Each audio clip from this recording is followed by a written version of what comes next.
र त्यसैले हाम्रो यस सङ्घका परिचय दिनको लागि यस सङ्घका बौद्धजार सङ्घका उपाध्यक्ष मोहन साक्यजीलाई केही भनाइराखिदिनु भन्ने म अनुरोध गर्दछु। यो चाहिँ 7 दिने कैयु मोलाम तथा 4 दिने भारतको बौद्ध धार्मिक तीर्थयात्रा 17औं कर्म आभा 17औं अवतारीलाई हामी दर्शन कार्यक्रम लिएर जाँदैछौँ। स्थान बोधगया नालन्दा सारनाथ। मिति 2082 8 महिना 26 गतेदेखि 2082 9 महिना 7 गतेसम्म 11 दिने छ। आयोजक हाम्रो बौद्ध जागरण सङ्घ र यसमा ग्रुप लिडर अहिले एकछिनपछि तपाईँहरूलाई म मञ्चमा बोलाउँछु। हामी एउटा नियम हुन्छ, अनुशासन हुन्छ।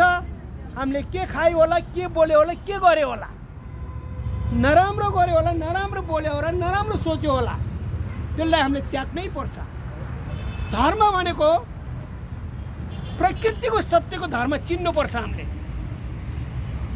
धर्मको नाउँ राख्नुभन्दा आफ्नो मनलाई बुझाउँ, म को हो त, म के हो त भन्ने विषयमा हाम्रो भित्रको क्लेश भनेको चाहिँ पावर हुन्छ, शरीरको पावर हुन्छ, वचनले बोलिरहेको पावर हुन्छ। त्यो त ख्याल राख्दैन मान्छेले। भर्खरै हात जोडेर पूजा गरेको छ, उता गएर चाहिँ नराम्रो बोल्दिने, नराम्रो गर्दिने, नराम्रो मनमा सोच चाहिँ कहिले नफाल्ने। अनि के को धर्म हुन्छ त हामीलाई? धर्म भन्ने शुद्ध चित्तलाई, शुद्ध मनलाई परिवर्तन ल्याउने हो, शुद्ध कामलाई परिक्रम गर्ने हो। त्यतातिर चाहिँ हामी ध्यान दिँदैनौँ। हामी धर्म भनेर ढुङ्गातिर, मूर्तितिर पूजा गर्न जान्छौँ, पिपलको रूपमा पूजा गर्न जान्छौँ। पहिला आफैले बुझ्नु पर्यो। त्यसैले आज हामी तपाईँ उहाँ चाहिँ बर्दिवास है। उहाँ हामीले 3टा मूर्ति अस्ति मात्रै हामीले त्यहाँ चाहिँ हस्तान्तरण गरेर त्यहाँ सुरु भयो छ। गुम्बा पनि सुरु भयो, शिक्षा पनि सुरु भयो होइन।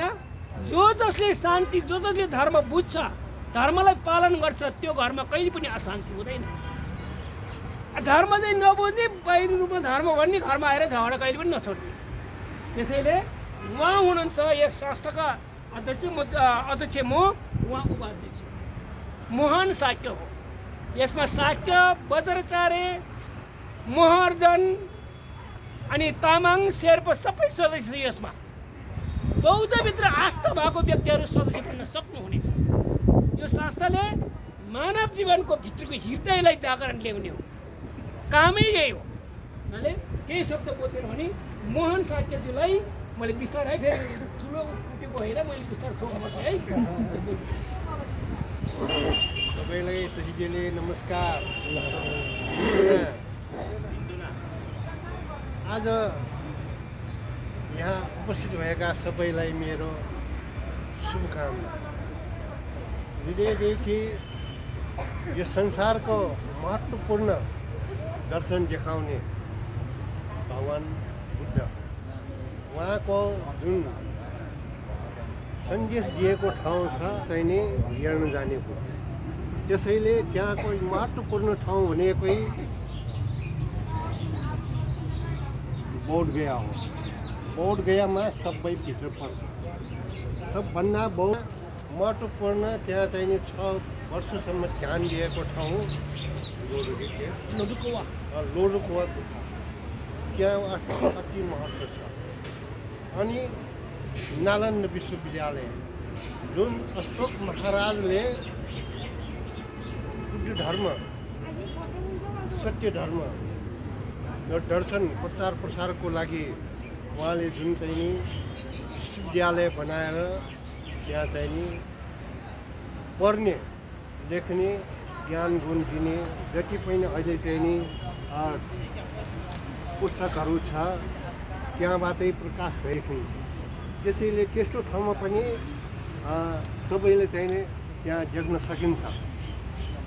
अनि एउटा त्यो गितपुर पर्वत भन्दाखेरि त्यहाँ चाहिँ नि त्यहाँ धेरै चाहिँ त्यहाँ समाधि गरेको, ध्यान गरेको ठाउँ हो। त्यहाँ पनि तपाईँहरू त्यहाँ जान सक्नुहुन्छ। त्यसैले त्यस्तो महत्त्वपूर्ण चाहिँ नि 3-4 ठाउँ चाहिँ घुमेर आउने हो होइन। त्यस विषयमा तपाईँहरूले जुन आफ्नो मनबाट विश्लेषण गर्न सक्छ, यो धर्म के हो, धर्म भनेको के हो, धर्म भनेको आफ्नो धारणाबाट उत्पत्ति हुने हो। त्यो आफ्नो धारणा सत्य असत्य झुट त्यस्तो विभिन्न चाहिँ धारणा निस्किने हो हाम्रो मनबाट। केही सत्य धारणा प्रकट भएकोलाई धारणा भन्छ, असत्य धारणा भनेकोलाई पाप भन्छ। त्यही धारणालाई नै धर्म भनेको त्यहाँ चाहिँ नि देख्न त्यस्तो विश्लेषण गर्न सक्छ। त्यसैले त्यस्तो ठाउँमा तपाईँहरू चाहिँ घुमेर आउनु सक्नुहुन्छ। अनि त्यस ठाउँमा जाने सबैलाई मेरो चाहिँ नि सफलताको र सबैलाई चाहिँ त्यहाँ दर्शन गर्नु पाओस् भनी मेरो चाहिँ नि हृदयदेखि चाहिँ नि सबैलाई शुभकामना दिन्छु। अनि त्यति भन्दै बौद्ध जागरण सङ्घ भनेको बौद्धलाई कसरी जागरण गर्ने, बौद्ध भनेको बुद्धिस्ट मात्रै होइन, जबकि मान्छेले चाहिँ नि सत्य धर्म, सत्य जुन चाहिँ नि भित्रबाट आएको हुन्छ त्यो बौद्ध हुन्छ। त्यो खराबी भएकोलाई बौद्ध भन्नै सक्दैन।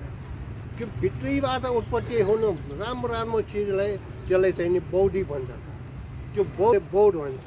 त्यस्तै हामीले चाहिँ नि जुन चाहिँ नि अहिले हामीले चाहिँ नि त्यो बुद्ध भनेर हामीले त्यहाँ देख्न त्यहाँ जाने त्यो ठाउँ हेर्नु छ, त्यसको हामीले चाहिँ कसरी के भएको छ भनेर हामीले त्यहाँ चाहिँ नि अनुभव गर्न सक्छ।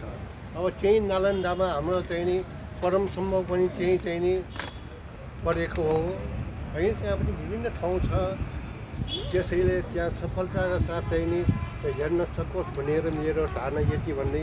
यो सङ्घ चाहिँ नि 20 वर्ष पहिले स्थापना भएको थियो हो। 20 वर्षदेखि यहाँ बौद्ध जागरण सङ्घले विभिन्न यो जागरणको लागि जस्तै कि चाहिँ छाम बस्ने भए, छामदेखि त्यहाँ न्यून व्रत त्यस्तो धेरै कार्य गरेको थियो। त्यस्तै यो चाहिँ नि कार्य यो बौद्ध गयामा जाने 67 सालदेखि 67 हाम्रो सुरुवात 68 सालदेखि यो हाम्रो चाहिँ नि त्यो बौद्ध गयामा जाने कार्यक्रम त्यो बेलादेखि अहिलेसम्म अटुट रूपले गइरहेको छु। त्यस्तै हामीले चाहिँ नि मलम पाठ हुन्छ, त्यसमा चाहिँ नि हामीले प्रार्थना गरेर हाम्रो त्यहाँ गुरुहरू पनि छ होइन, त्यो अवतारीहरू छ, अवतारीहरूसँग हाम्रो भेटघाट हुन्छ।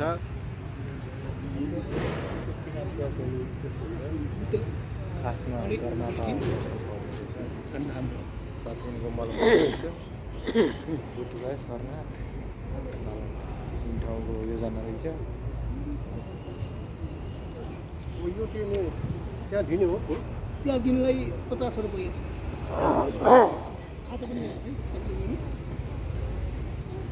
अब यहाँको लागि दिनु शर्मा त हामी इन्डियामा आउने दिनमै आउने